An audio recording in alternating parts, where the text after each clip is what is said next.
Welcome to Directionally Correct, a P-Punks podcast with Cole and Scott. Today's guest, Andrew Pitts, founder and CEO of Polinode. Thanks to our sponsors, Polinode. Harness the full power of organizational network analysis with Polinode. With one-click data integrations and built-in relationship-based surveys, Polinode enables people analytics practitioners to move from data to insights faster. To learn more and see why Polinode is trusted by some of the most innovative companies in the world today, book a demo at polinode.com/directionally correct. All opinions are our own and do not reflect those of any other organization. So do you remember my story about the guy that I held the door for him and he slid in like a fucking James Bond villain Yeah, around the edge? Okay. Mr. Slip and Slide. Yeah. So this is a longer story. Hopefully we can get through it. But there's something called I'll be obtuse and call it scavengers here. It's a Slack thread. So there's a million teams having offsites and they're all catered. Right. So they always have food left over. Not always, but Oh, you're speaking my language now. But when they do have food left over, they put it on this what I call it scavengers, the Slack thread. Yeah. So I was at this building and it hit. It was like a minute previous, so it was it just fresh, and it's just the building across the street. So I was like, I'll get my shit and I'll walk over there. So I'm walking over there, and kind of the same thing happened. This guy, I'm holding the door for him. No, thank you, no nothing. And he doesn't return the favor on the other double dare, and I'm like, Yeah. hey, what a fucking dick, right? That So we go through security and we're both walking, and oh boy, we both hit the fourth floor. That's weird. It's not like a common floor, that people would go to. And sure enough, we're both going to the vultures thing. So this guy's already kind of tick me off, right? Because he's didn't return the door favor thing. And now he's in front of me in line, directly in front of me. Yeah. And it's a fajita bar, right? So they got little fajita chicken, and Yeah. it's all picked over. I mean, it's you know, whatever. But you could say they scavenged over it, exactly. And it's maybe it's one of those big metal trays, catering trays, and it's got maybe an eighth of it left. So I mean, a good amount, more than one person should eat, especially when there's a line of 10 people behind you. This dude took out his own to-go container and he took all the meat. And there's a line of people what the hell? And then there's this massive bowl of Parmesan cheese, and he must have taken half of that too. I mean, more than you would see at Olive Garden. I mean, this thing was massive. And on one hand, you're like, hey, it's free, it's up for grabs. On the other hand, it's like, hey, we got a bunch of people here. There What is the hell? social decorum, man. Yeah. And these are the people that make me lose faith in humanity, right? Because just look around. Your social awareness, I don't know. You just have to be a person of 99th percentile, take advantage of other people type of individual to do that. This is maybe it's big city you live in, where everyone's on top of each other. I kind of liken it to when you used to go to the pet store and see the mice in a cage. They just kind of step on each other's heads and don't really care. And Yeah. I think the same thing happens in big cities where people are well, I'm just going to get mine. No, I don't care about what you need or what you want. Well, can I tell you kind of a similar story? Please That's do. not as survival of the fittest as your, when I was at it was very early in my career. I worked at let's call it a CPG company, right? They make stuff that you would find in the grocery store, and so they used to have these big displays that they were testing out in the lobby that they would be putting in grocery stores that would have tons and tons of their product.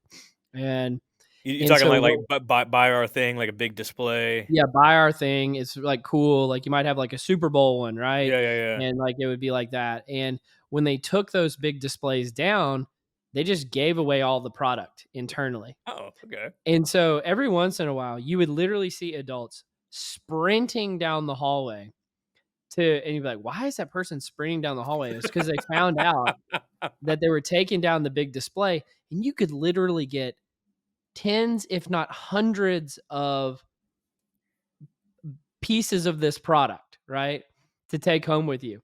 And so what I did is that the lobby used to be across from the company store, and I literally paid the person who worked the desk at the company store and gave him my phone number to tell me when they were taking them down, and I'm Yes. telling you, I would bring home so much of this, it would last me like 6 months.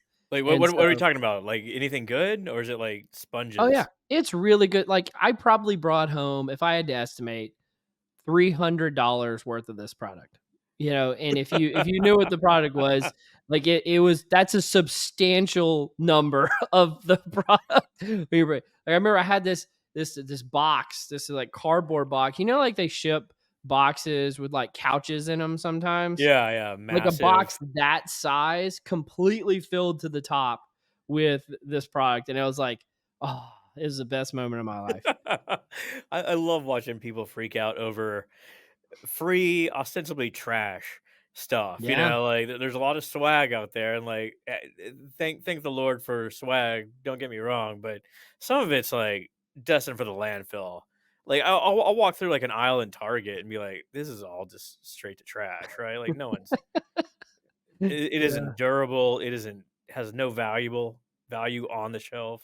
I think about that all the time with like, you know, they ship stuff to your house and it has like stuffing in it to like packing like the things like Like stuff, and peanuts? I was like, what, like peanuts, but also like it's like plastic bags now, and Oh, like they yeah, have a yeah. bunch of different variants of it, and I'm like, wow, they made this just to just like use for 10 minutes and then sit in a landfill for 100,000 years. Like, you know, I don't know. That's the kind of stuff I think about. I saw someone freaking out about throwing away like the grocery sacks you get at the grocery store. Like apparently We you're not supposed to do that. we reuse those, Yeah. but Well, I mean we've that's what they're saying. Like putting other grocery or pardon me, putting other yeah. trash in those things is apparently a no no. It's like why not? Yeah, why you're gonna have to you're have a steep argument against me to try to convince me that you shouldn't reuse those. You'll see some like wild behavior here in Seattle. Like you and I know somebody. I haven't told you this story, but they're moving out and their neighbor was going through the recycling bin, pulling Mhm. out trash and taking it to the residents that they could identify whose trash it was. I mean, like, this isn't recyclable. Like, quite literally insane behavior. That is insane. Wow, that's insane level I've never experienced before. Like, Who this is has banana peels, clearly not recyclable. Like, oh my you god, don't have enough to do. I yeah. think that's what it comes down to. Like, you don't have enough to do. Well, like, what do you have, like, a favorite Australian animal or thing that you'd wanna see? Yeah, I do have something that I wanna see. I'd love to get Andrew's perspective on it, but, I Yeah. I wanna see a road train. What the heck is a road A train? road train. Look this thing up. It is a oh, there he is. There he is. Hey guys, Well, maybe Andrew can explain it to us. What is a road train? a road train is an epically long truck. Oh, Yes. okay. Yes. Yeah, they're mainly used in like the outback, and they just like keep going on and on for. This is the one thing that not the one thing, but one of the things that I wanna see in Australia, and last year I was in Prague and had the opportunity to sit next to a very lovely Australian couple, and I mentioned that the one thing I wanna see is a road train, and they were endlessly tickled by this. Like, it's, why would you wanna see yeah, that? it's typically not on the list of highlights for people. Maybe like the Opera House or the Harbour Bridge or No, no, no, no, no. We don't need Vegemite. that. We don't need that. This is possibly because my youth was influenced by Steve Irwin, but I want to see a saltwater crocodile so bad. Now, I thought they only existed in Australia, but my understanding is they actually exist all around like the, Indo-Pacific area, but I think the biggest ones are in Australia, so I would really love to come to Australia and see a saltwater crocodile.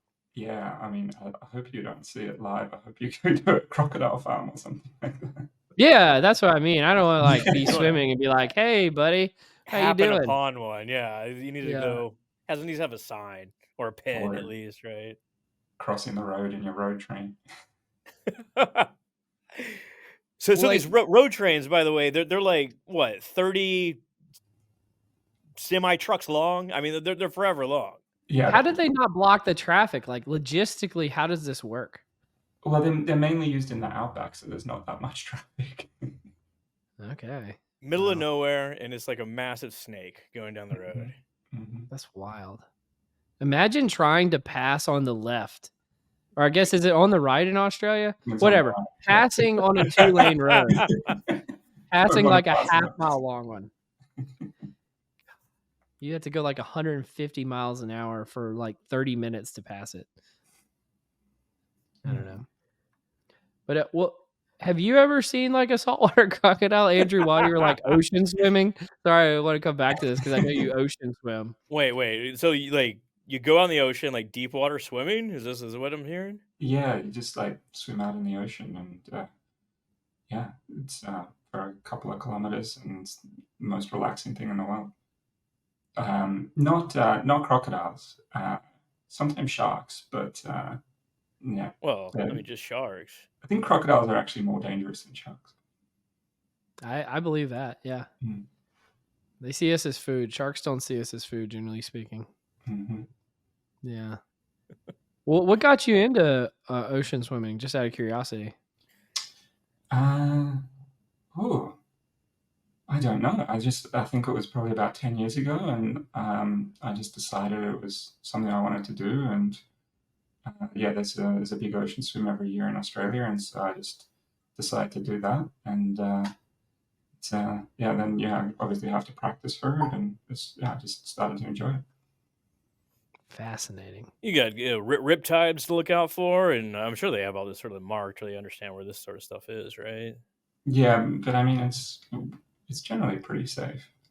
Do you swim with the current or against the current? Are there like any kind of like tips and tricks for doing this effectively?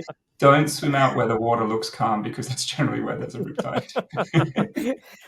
Really? You see a crocodile, you move away. Yeah. Fair enough. I'm just me. I don't know anything about this.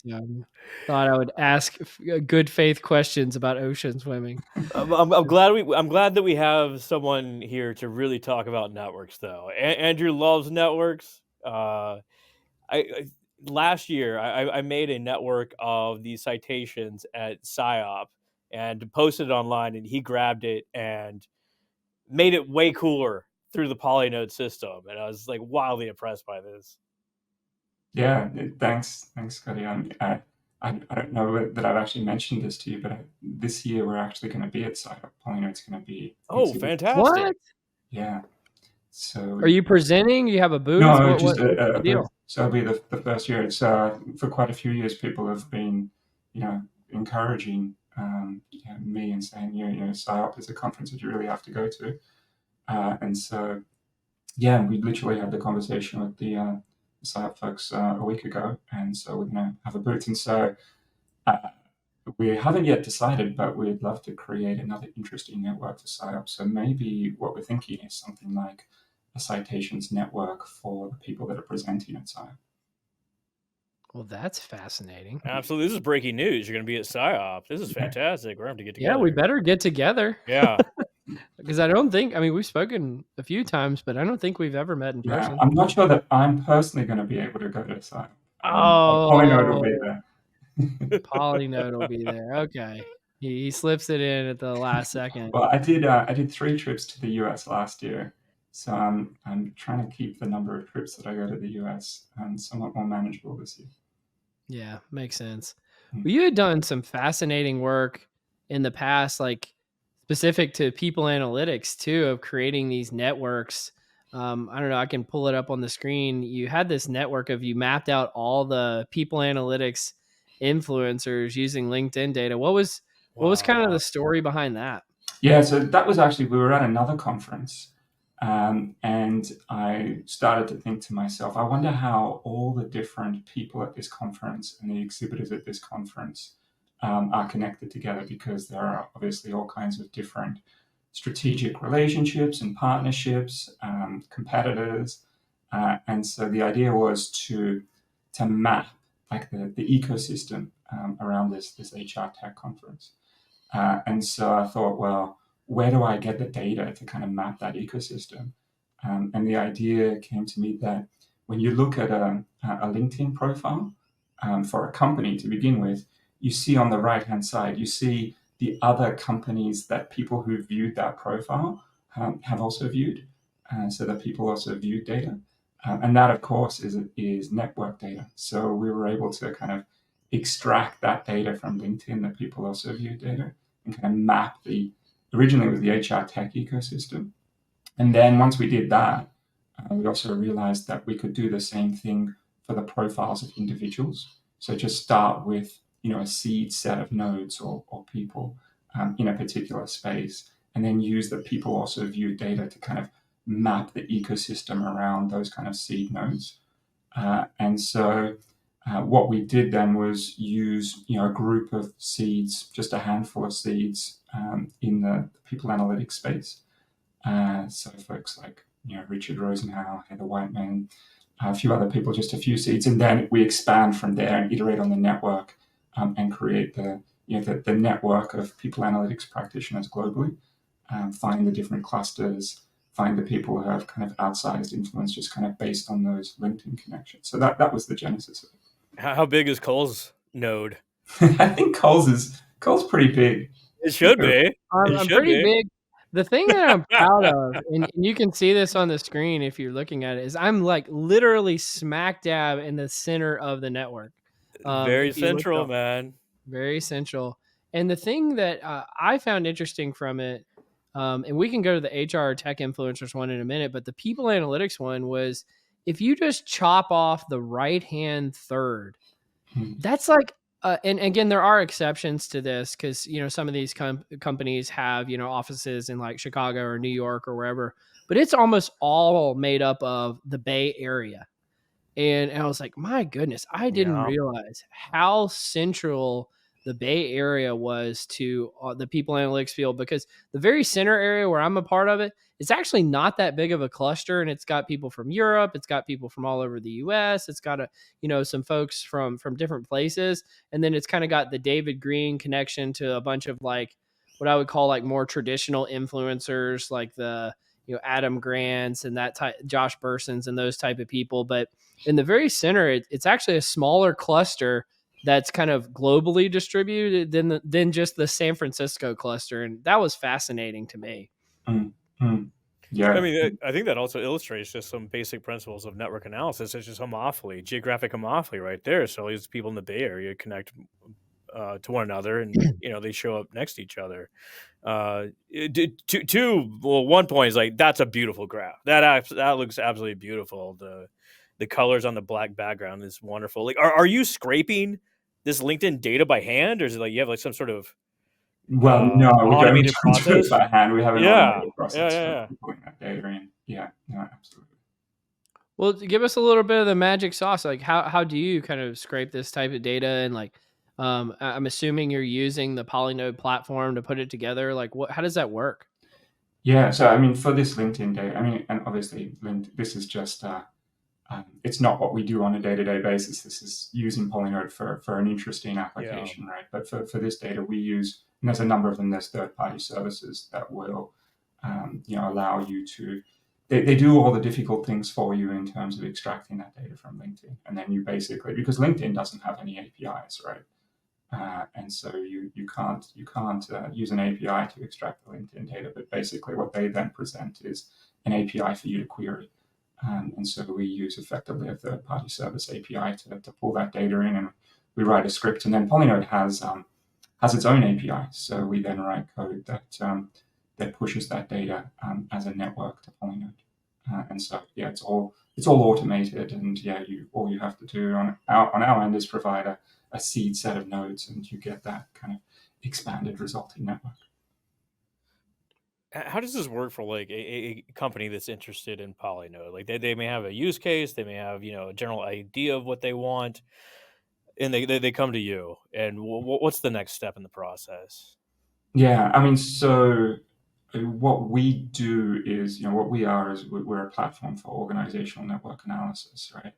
And so we typically have a discussion with them about well, what are their strategic priorities? Because I think, as you'll both be aware, one of the challenges of organizational network analysis is that there are so many different things that you can do with it, right? And so what we always try to focus on is understanding, what are the strategic priorities that the organization is looking for? And sometimes they come with, one thing in mind or two things in mind, but there's often a discussion about, is it the identification of emerging talent? Is diversity, equity, and inclusion a priority?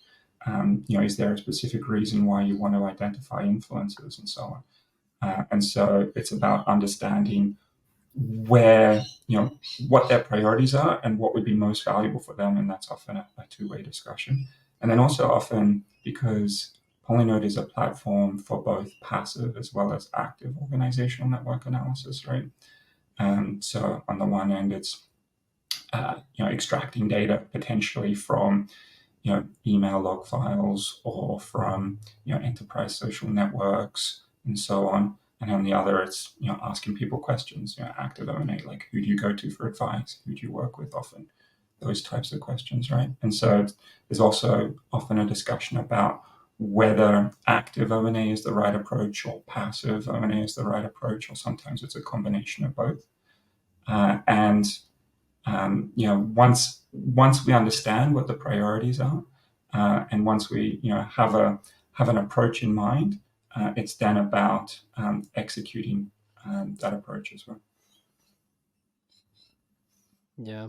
Well, I mean, that's fascinating.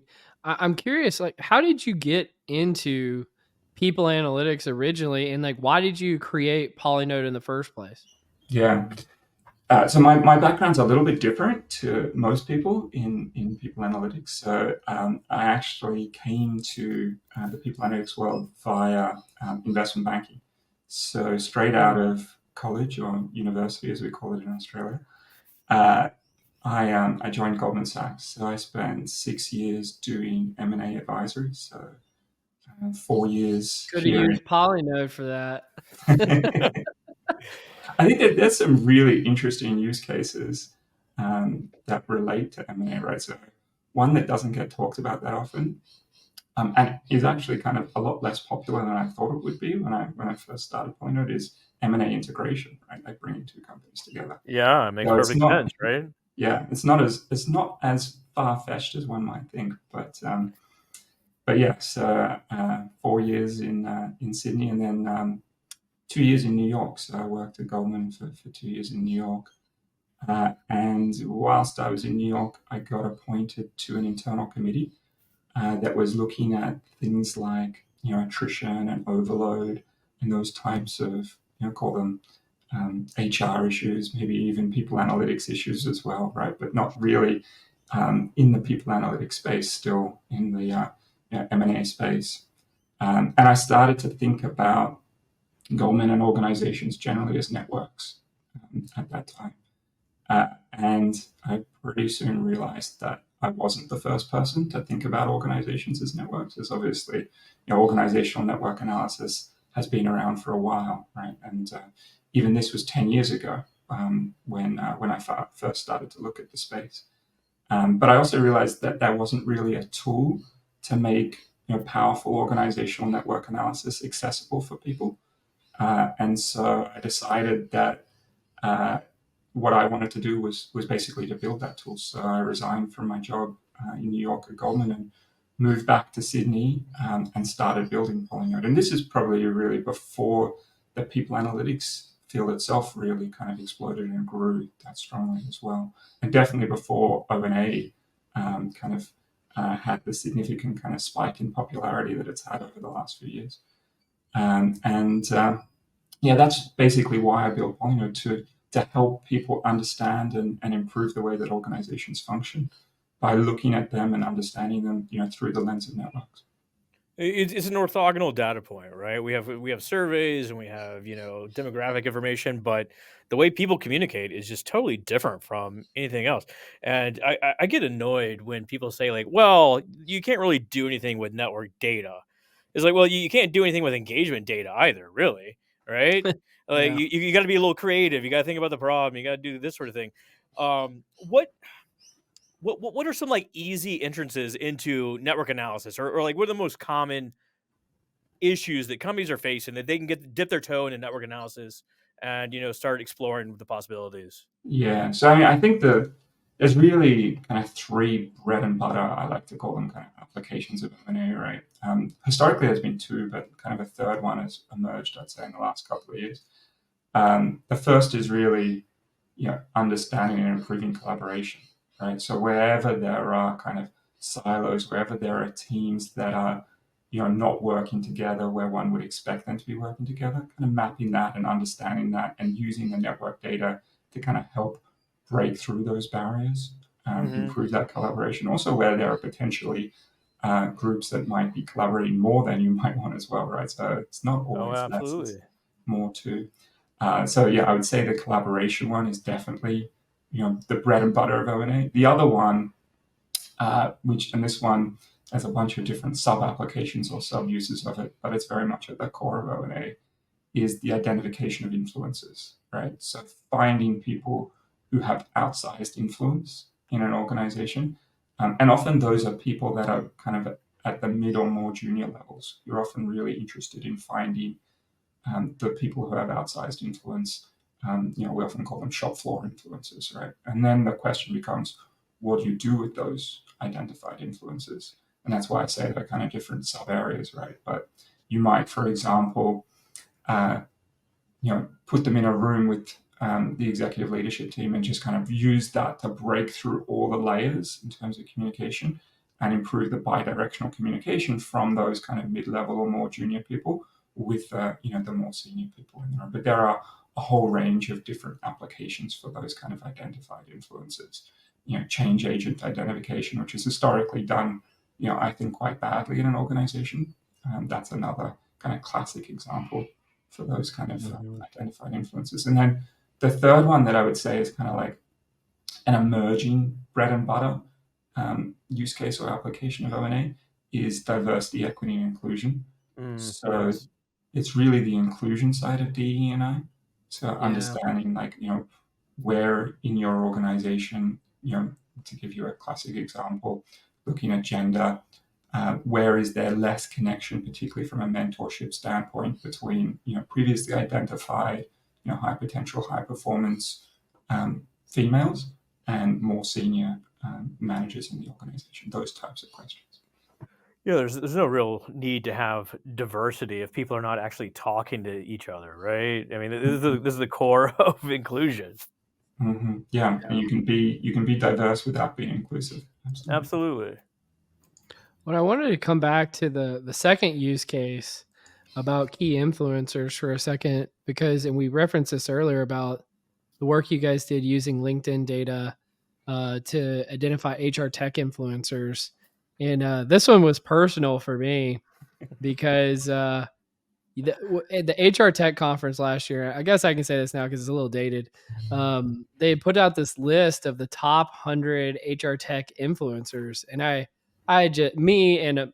many other people took issue with quite a few of the influencers, and so it didn't seem very meritocratic. And noticed that you guys put this together and you created a kind of an alternative list of who should have been in there had they done it more meritocratically. I love this. And number 2 on the list was Cole Napper. And I was just like, all right, because Dave Ulrich, I mean, he's a legend. And so being number 2 behind Dave Ulrich, and then you have people, I mean, these are really well-known commodities like Ben Eubanks and Michael Moon and William Tincup and Ben Teich. And you go down the list and there's so many people that are just fantastic that were left off. And so I was like, thank you, Polinode. And I kept spamming the HR Tech conference, like saying, like, look, being really passive aggressive, like, look at this list. Yeah, look at this list. And so thank you for doing this, Andrew. No worries. Got interesting story behind that one. When we originally decided to do that work, the working title for it was Hidden Influences. We wanted to find the hidden influences. So using the 100 that the HR Tech conferences had identified, we thought, well, who are the people that are probably less well known? Just using those 100 as like the seed nodes for this expansive network. And then we came up with that kind of list of 30, and we thought, well, actually, I know a bunch of these people personally, and these are really, well-known names. So we can't call it hidden influencers anymore because they're not really hidden at all. Yeah, fantastic. Well, when you go back to the something you brought up earlier, you had mentioned active versus passive ONA, and what is the relationship between either active or passive in engagement surveys? Because I know it seems like some companies have kind of dipped their toes in the water. And do you have kind of a point of view or a perspective on using, Polinode or ONA with engagement surveys? Yeah, so I think this is a really interesting question. So the thing that people have actually been doing with Polinode is actually collecting engagement data alongside network data, because our relationship-based survey tools, so we have a built-in relationship-based survey tool. It's very flexible, so you can ask literally any question that you like. So of course it's designed to ask those types of relationship questions that I mentioned previously. So who do you go to for advice? Who do you want more access to? Who do you view as a source of knowledge, and so on? But you can actually use it to ask open text questions, right? And of course, open text questions can be used as really powerful engagement questions as well as your standard matrix questions where you have an agree, disagree, like a type, 4 different engagement questions. So one of the really interesting things that you can do around engagement data and network data is actually to collect the two together. So to ask, your standard or non-standard kind of battery of engagement questions alongside network questions. And then that leads to some really powerful questions that you can ask of the combined data. For example, are the people that are more engaged, are they more central in the network? Are they more peripheral in the network? Because when you actually kind of analyze the engagement data together with the network data, the relationship is not always what you would expect, and it's not always consistent across the organization as well. Because somebody can be really central in the network, and partially perhaps as a result of that centrality, they can be overloaded, right? And that because they're overloaded on some of the different dimensions of engagement, that can be reflected, right? And so you can understand whether there is a positive or negative relationship between, for example, centrality in the network and different measures of engagement. I think you hit on like an important point there around the clustering of engagement. So it's one of the beauties of network analysis that you can identify these pockets of, say, disengagement when you added these other data points to it. They do not necessarily align to the organizational structure, right? It has to deal with how people actually interact. And like when you combine that with, say, like key players, if you have a disengaged key player, someone with a massive network can spread their bad attitude across a bunch of people.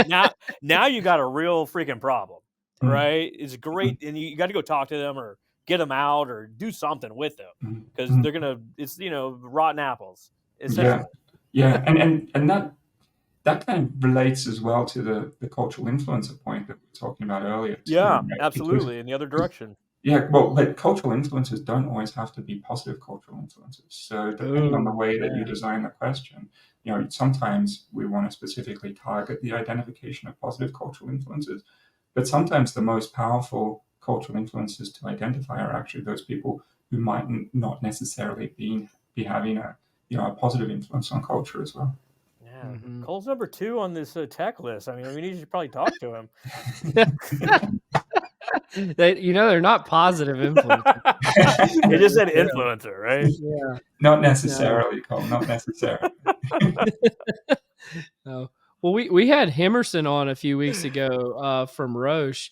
It seems like you all have been doing some really cool work with them, and even like some of the other providers and partners that you have. Do you want to talk at all about some of the cool work that you've got going on? And like I hear, and you can correct me if I'm wrong, but there's a big release coming out soon in Polinode as well. Do you want to pimp that at all? Yeah, absolutely. Well, I think firstly, obviously, Hemerson is a terrific guy. I think you guys will enjoy chatting to him, and he's been doing some really amazing work with Roche, some really interesting, I think, cutting edge stuff. So, we were speaking about passive organizational network analysis before, and one of the things with passive ONA is people often think about email data. They often think about enterprise social network data, like Slack data or Microsoft Teams data and so on. But what people often don't think about is all the other data that naturally exists in an organization as well. Like what? What Hemerson has been doing at Roche with the team at Roche is tapping into opportunity marketplace data. So at Roche, they've got this, really active opportunity marketplace where people can post these kind of gigs or projects, and then anybody globally can put their hand up and say, I have these skills and I'm interested in working on this project. And then the host can, select a group of people and they will work on this particular project. And we're talking about, I think it's thousands of people and probably about 1,000 of these projects, kind of globally over quite a large workforce.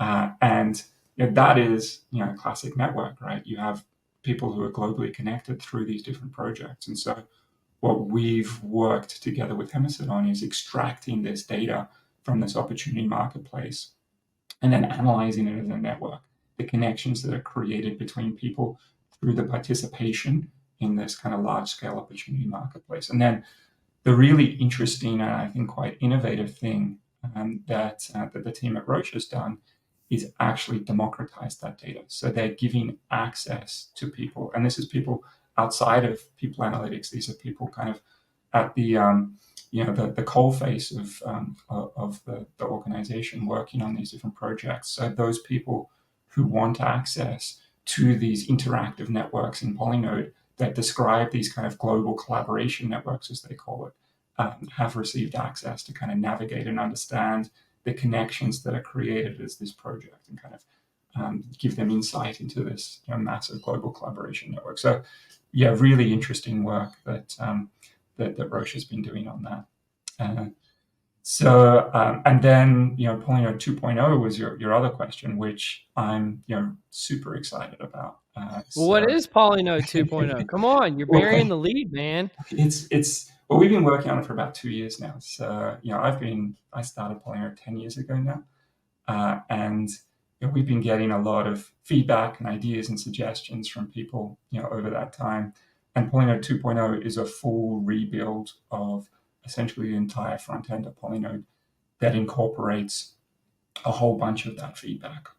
So there's literally a whole bunch of new features, a new design, new look. Everything is now a module, so everything can be turned on and off. We've got a networks module, a surveys module. We've got some other modules as well, passive data module, and so on. The networks use WebGL, so tap into the GPU on your computer. But one of the most exciting things as well is we will shortly be enabling secure embedding so that other people can use the Polinode interactive networks functionality, for example, in other web applications and so on. Oh, fascinating. This I 2.0 thought you said secure. I thought you said secure betting, like betting online for football games. But I interrupted you, Scott. Sorry. No, I was going to ask if 2.0 just makes Cole the most central node in every network. That's right. It's completely designed to put Cole, to bump him up the list to number one. Broke his ego at every turn. Y'all want to do some confusion matrix? Yeah, man. Let's check it out. The confusion matrix. All right. We have a... we'll call it a quiz. This isn't really extravagant. As always, Cole will be the arbiter of truth. If your answers, Andrew, satisfy him, he will provide you with the social media tile that you can share online. Perfect. Everyone, feel free to participate here. Okay, these are odd facts about Australia, and I'll ask you about them. Oh, no. Just know, Andrew, I was so fascinated, not just about Polinode, but about the fact that you live in Australia, having you on the podcast. So I've been wanting to talk about this stuff if it wasn't clear with the crocodiles comment earlier. I wonder if my Australian citizenship might be revoked if I don't get a high enough score. Cole specifically asked me to create this little game show, if you will. But okay, are we ready? Yeah. Australia has the world's longest golf course. How long is it? Golf course? Golf course. Oh my. I don't have any supporting evidence of this, by the way. This is just what a website told me. Okay. So Can I give you a hint as to not how long it is? I don't know the answer, but the average, like an average golf course, is probably 6,500 yards. I don't know what that is in meters. you're making it more hard rather than easier. Yeah. You're going imperial to metric. This is hard. Yeah. Oh, okay. So this is when you add up the length of all of the holes, right? I will tell you it's measured in miles. We'll put it that way. It's big. Oh, now I don't even know the answer. If it's measured in miles, it can't possibly be in Australia. Well, I think an average golf course is like 5 miles if you're walking. I don't know if that's accurate or not, but That sounds about right. Like yeah. All right, so I'll go for 8 miles. Cole, you got to guess? I'm gonna say 6.75. Well, let's try 850 miles. No. 850 miles. Okay, we'll go largest again. The largest cattle station, I guess that's a ranch, in the world is located in Australia. How big is it? I think Actually, it's bigger. It's bigger than, we'll call it a country. What country is it bigger Northern than? Territory. I have no idea how big it is, but I believe it's sold in the last few years. Oh, geez, who's got that kind of money? Is it Goldman Sachs? They coming through? Yeah, maybe. Yeah, it's probably definitely international. So is this measured in hectares or square kilometers or square miles? It's just bigger than a country. There's a country. Oh, I've got to guess the country. Or an approximately sized country, I suppose. All right. France. France. That's bigger than the Northern Territory. That's bigger than Snoop Dogg thinks you're high. I guess it's Israel. It's bigger than Israel. I was gonna say Luxembourg or something like that. Yeah. How long would it take you to visit every beach in Australia if you visited one per day? Ooh. Oh wow. Okay, we got a lot of beaches. We have a lot of beaches. So one per day. 20 I'm years. gonna say 3 years. Yeah. 20 years. There are 10,600 and change. There's 29 years. Ooh. Wow. 29 years. That's I'm sure they're all not top notch, but I mean, come on. Yeah. That's a lot. Okay, Aussies drink a lot. Approximately how many bottles of beer per each adult a year? A year. Okay. I don't think we're the biggest drinkers in the world. I think we're the biggest gamblers in the world, but I don't think we're the biggest drinkers in the world. That is on the list. The gambling thing is on the list. Wow. Do I get extra marks for preempting? I think questions? you do. I'll give you a fun fact just associated with that real quick. 20% of all of the slot machines are in Australia. Mm-hmm. In the world. Yeah. Anyway, back to the beer. Okay, I'm going to guess an average of 2 per day. So let's say 800 a year. Cool. I'm gonna use Price is Right rules and just say one beneath what he said. I think that's how you lose, actually. Or whatever. But I mean, that's a good guess. 2 per day. It's 680 bottles per beer per adult. Wow. Okay. Let's see what else we got here. I'll try to pick something. Okay, here a gay bar in Melbourne won the legal right to ban women from the bar. Why? This sounds like an answer that gets you fired. Yeah. You want me to give it to you? Because perhaps it was so popular, women were going there, and so they were displacing the intended patrons. Cole, anything? I got nothing, man. It's pretty simple. They made the men uncomfortable. Oh, well, fair enough. Let's see. We'll do one more. Let me find something good. I got a question while you're looking it up. Yeah, please do. Do you know what Pine Valley is, Andrew? Pine Valley. Yeah. No. I watched a show on Netflix about it. It's a real place, but it's a fictional show about a base in the middle of Australia that's like a joint venture between Australia and the United States that does like all the spying satellites around the world. It was fascinating. Yeah. 5 Eyes, right? Yep. Okay, last one. Former Prime Minister Bob Hawke set a world record for doing what? Sculling a beer. Ding, this ding, much. ding. I definitely would have had my Australian citizenship revoked if I got that wrong. 2.5 hey. pints and 2.5 pints in 11 seconds. Yeah. Sculling? What is sculling? Yeah. Drinking it as fast as you can. Oh, so it's like chugging or like funneling a beer or something like that, kind of. Exactly. Okay. He was very, very good at that. And then also when he would go to the cricket, everybody would encourage him to drink a beer as quickly as he can. We need more of this. That's a fascinating thing to be known for. So, how did Andrew do, Cole? I think he won. I don't know what he won. I think but we I all think he won. I think we all won. Anyway, well, Andrew, I'm sure you've been waiting with bated breath, but you ready to do some nerdery? Yeah, bring on the nerdery. The nerdery. I'm going to read something I'm not going to read the whole thing, but I found this post from a girl named Casey Mockel, I think is how you pronounce it. And it's titled, "It is literally impossible to be a job seeker." And I just thought there was so much wisdom in this, but it says, "You have to be open to work, but not obvious with a green banner that you are open to work. You can't say outright to say that you're looking for a job. You have to say you're ready to move on to your next adventure or challenge. But you also have to be open to work. You have to be authentic, but also don't express any real struggles or say anything that may be construed as negative. You have to have a salary range that fits your skills and the value you bring, but you shouldn't ask about the salary if it's not posted or negotiate for more if it's too low, because that's crass. You have to show that you're passionate about the role, but not too passionate, because then you're desperate. You have to be 100% qualified, but you can't be overqualified, then you will get bored and leave. You have to have room for growth, but also meet all the desired, preferred, and wish list qualifications. Show how your unique background benefits the role, but also come from the exact school, company, and zip code they prefer. And this goes on and on and on. And I was like, wow, that, like, in a nutshell, it was like, yeah, it literally is impossible to be a job seeker.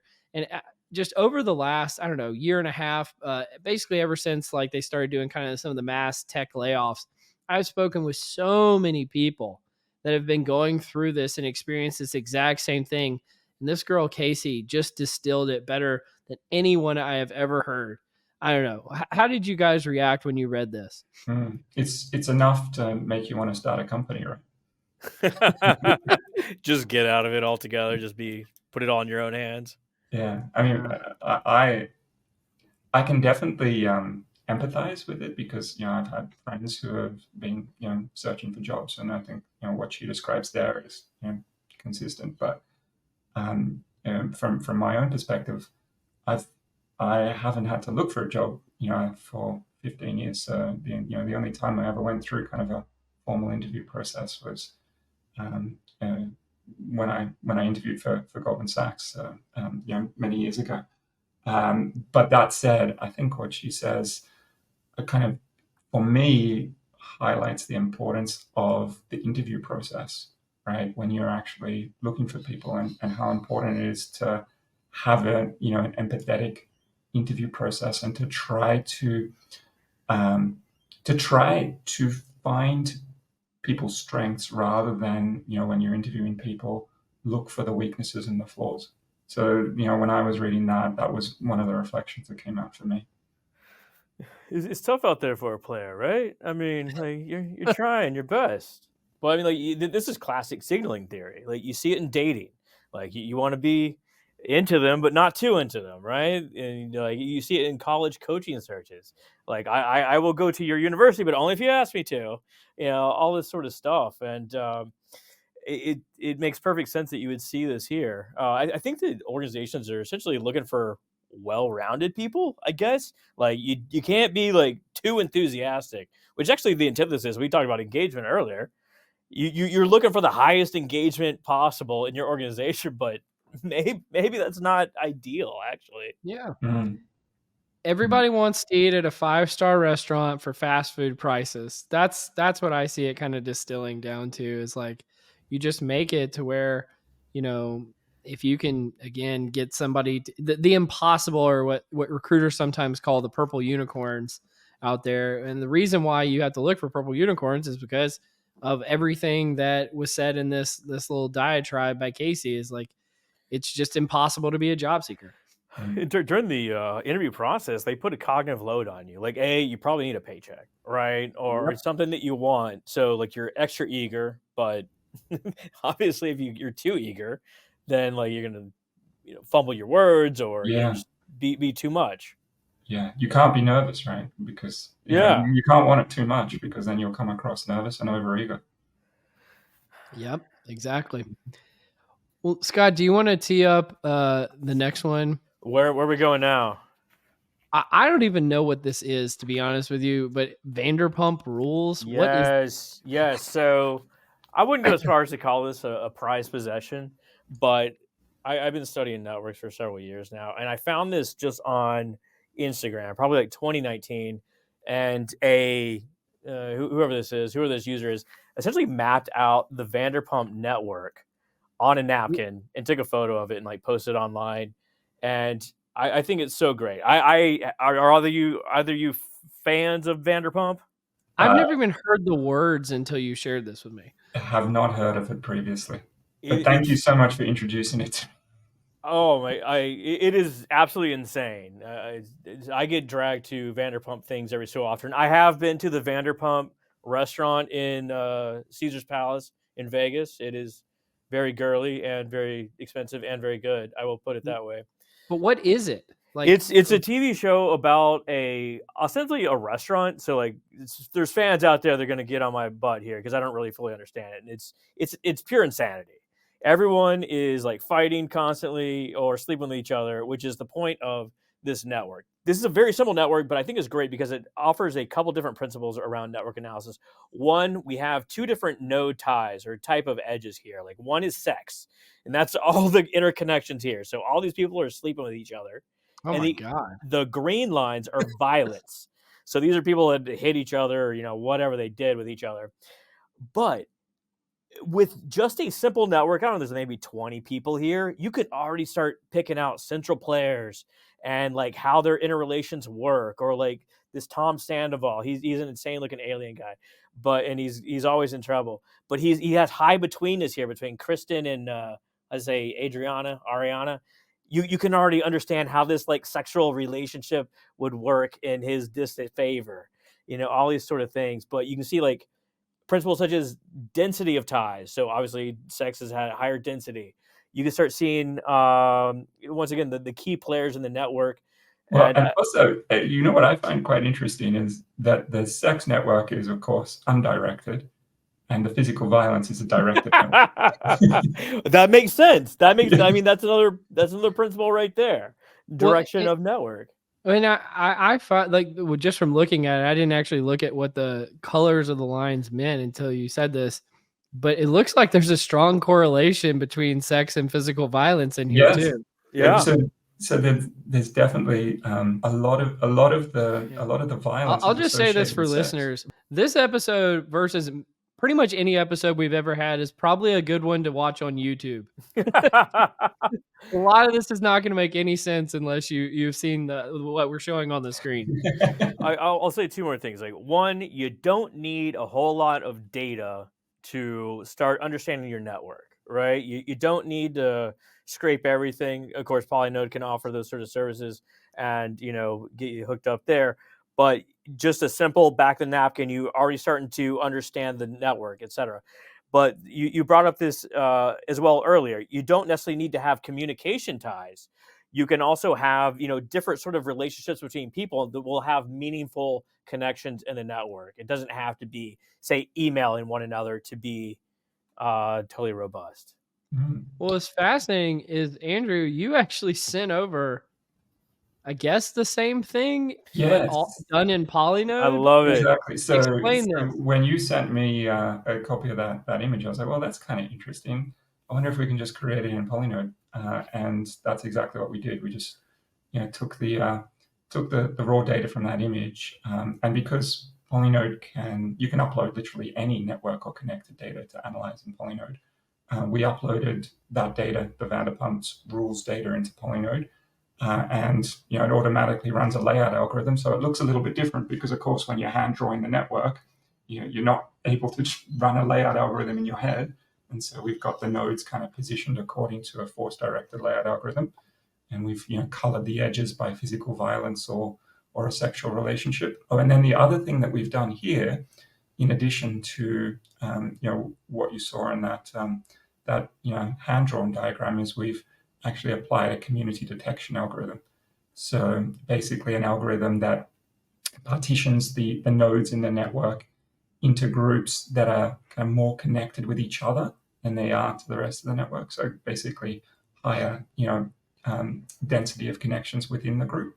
And so you can see that based on these connections, there's a total of 5 different informal communities, and what those communities represent. So for example, you've got Kristen in the center of one community, Stasi in another community, and so on. Well, like I've never seen this show, but I'm just going to make a hypothesis based on this ONA that Kristen is just a psycho. Or Kristen definitely knows stuff about everybody. If you want to know about the network, you go to Kristen, right? She can tell you a little bit about everybody. Okay. She's got a bunch of stuff going on here. I wish I knew more about the show to like offer some like SME advice or some more colorful analysis. I do know that Sandoval is a highly controversial figure because of his betweenness. Okay. I guess we'll leave it at that. Yes. I will say, if you are curious about any of these Polinode graphs that we've showed, we will link all of them in the show notes, so you can go find out for yourself if you're a Vanderpump Rules fan, like what's going on here. You want to do the last one? Yeah, let's do the last one. Okay, this is a HBR. It's how to lead across siloed organizations. So a key challenge of CEOs is to get their executives to work together in cross-functional capacity, because it's actually essential for an organization's success. So the pandemic, of course, accelerated a lot of this siloing behavior. So we became geographically distributed. We have less frequent face-to-face interactions, and overall, there's just like a lack of enterprise-wide incentives to work in that sort of way. But some people can't do it. They have this sort of lateral agility, so they can have an expanded mindset, so they can see big picture. They have cognitive skills such as curiosity, and engage in innovative practices such as like we each bring different sort of things to the table and we can make something better. So how do you actually get better? Well, you can take a mental snapshot of your own network, and also assess how much time you spend with different sort of people. And overall, just understand the goals of your peers and how you can help contribute for the overall organizational good. Yeah. When I looked through this one, the thing that I found that was interesting, that because I had done some of this work in the past, and they said that the CEOs, and this is a common CEO problem, but I don't think many people that work in businesses understand this, is they really have a tough time getting their executive teams to work together because of the siloed nature of how each executive treats their business unit as kind of independent. And it creates this kind of gridlock and chaos. And the CEO's common complaint is, I'm the only one in the company that sees the whole entire picture. And one of the things that I've said before about people analytics is it's one of the very few resources in the entire company that sees things through the lens of the CEO. And so it's one of the few functions that actually does look at the entire company and wants to break down barriers. Like if we've talked a lot on the podcast before about how incentives lead good people to do bad things. And one of the things is most people's incentives are to be siloed, right? And so there's very few kind of counterweights to that. I would say a chief people officer is actually one of them, because they need to look at the entire company, and people analytics within the HR functions happens to be another. And so, but it's a challenge to break down these silos. You mentioned earlier, Andrew, like tips and tricks around like how you could use ONA for like M&A or for change management. One of the key use cases of change management is usually breaking down silos. So I don't know, do you have kind of a Polinode spin on this? Well, absolutely. So I think people, when they think about ONA, they often think about whole of company organizational network analysis, like either tapping into all of the passive data or running a whole of company active ONA. Some really interesting and powerful and successful ONAs that I've seen are actually with much smaller groups, including executive leadership team +1 or executive leadership team +2. So you can run an ONA with 20 people, with 30 people, with 40 people, right? Just the most senior folks. And actually, Or just Vanderpump rules. just Vanderpump rules. But who's sleeping with who? Maybe we don't ask that question. But just in that kind of executive leadership team, and then show it to that team, right? And show people what does the network look like in order for them to understand where there is an absence of collaboration, which people should be talking more to other people but aren't. Show them those barriers, and that can be just a really effective way, as this article describes, for encouraging that kind of cross-functional connection and relationship at that level. I think that's the beauty too, because like I understand like who I talk to. I have a somewhat of an understanding who Cole talks to, but not really. So you can't really see more than 2 people away, not with any sort of accuracy. But if you like put like this like helicopter view in front of them of like here's how the network's functioning, who's actually talking to each other, it becomes crystal clear at that point, right? Yeah, absolutely. So yeah, small ONAs can be incredibly powerful. I think that incentive structure that you mentioned too, Cole, is like really powerful. Like when your performance is based on how you run your organization, which I'm going to run like a company. It's like, well, if you're running a company, like you don't want any dependencies. You don't want any dependencies. You're not going to collaborate. Yep. Why would you collaborate? The incentive structure in there. But the other thing that occurred to me when I read this article as well is how much it emphasizes the role of the leader. The leader reaching out cross-functionally and collaborating with other leaders. But I think it's also really important for the leader of a team or a group to encourage cross-collaboration within his or her own group as well. So not necessarily always directly him or herself, but to encourage and promote and reward people within their team working across teams as well. Mm-hmm.